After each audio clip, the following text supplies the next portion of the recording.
cream milkshake substitute drink was sea moss.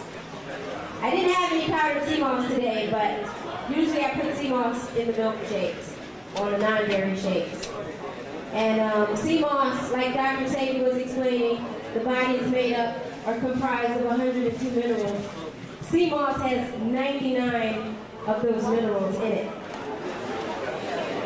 It's powdered, you can get it in powdered form, and I don't know, some supermarkets, Whole Foods might sell it, but Sebi sells it. So before you all leave here, I'm sure you'll get his information and whatnot, if you don't already have it. But I hope everybody enjoys the milkshakes. I'm going to take a seat and let the show go on.